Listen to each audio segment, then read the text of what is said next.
Of some interesting technology with Power Platform connecting to Without Wire Inventory Platform WMS.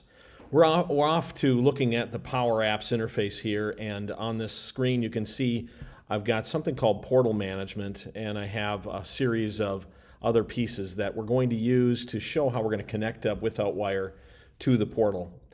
Without Wire is a tool that allows you to navigate and create picking fulfillment.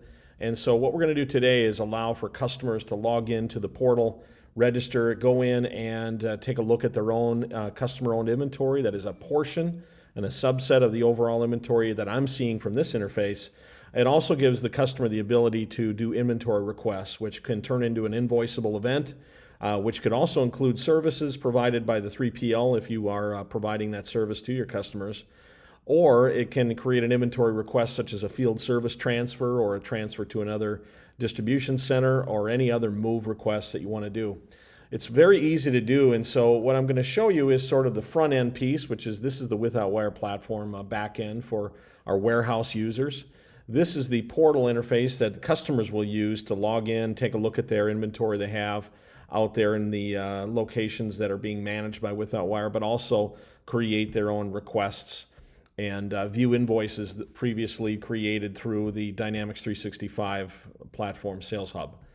I'm logged in right now as an individual called Mango Boy. Mango Boy is certainly not something that I have any interest in being called, but anyway, Mango Boy has some interface capabilities here. You can see he can come in and take a look at his inventory. This is making a request back into the Dataverse to pull back inventory here. You can do searching just like you would expect with any system like this. Very easy to put together with the bare bones technology from a customer portal aspect. Here you can sort and filter. This is just a real simple example of taking a look at the allocation sets that are just for me. In this case, as a parent organization, I can see my common stock and I can also see my allocation sets here for another location. Next, I want to show you how you can request more inventory. So oftentimes you want to come in and create a requisition here. We'll just give it an interface name there. Now let's go ahead and leave that open. Let's say we want two of them, and we want them sent to the Robins Air Force Base. Delivery location, you can specify it down to a certain bin location, a user, or a license plate is at final destination. In this case, I'm going to put in receive bin 1 and request group. Now, obviously, if you're going to put something like this into production, you're going to make it a lot more fail-safe and have product lookups and things like that. This literally took me just a few hours of messing around just to show the example of how this works.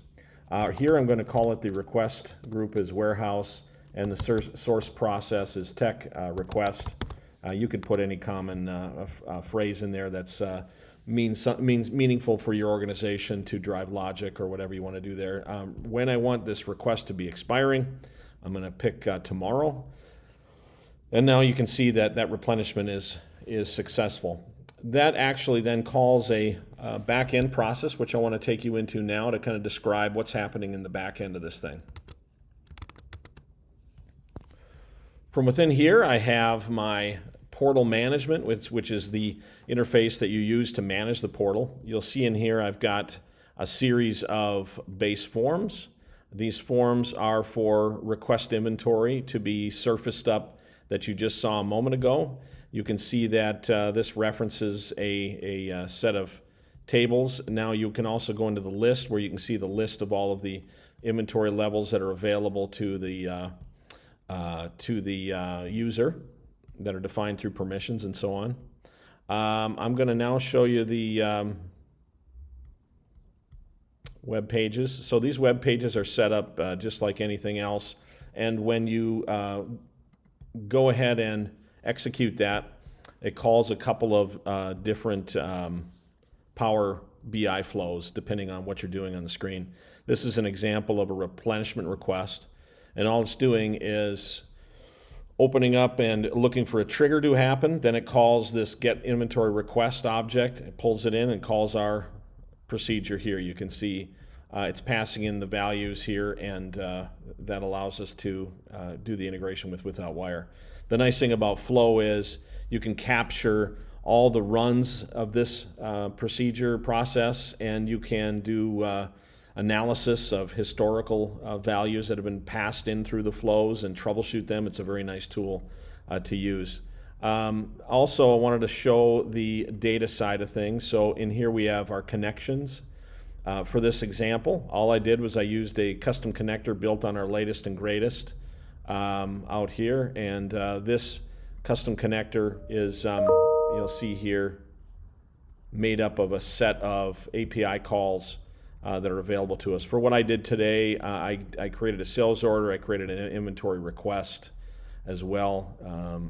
Where the heck is that guy? Somewhere in there, create inventory request, there it is. So get inventory is what I use to pull that inventory information back into the list of all the inventory. So real easy to use, very quite straightforward. You also designed the UI for the portal right within your table views. So again, straightforward, and just a good example of how you can easily plug these things in with Power Platform in our system.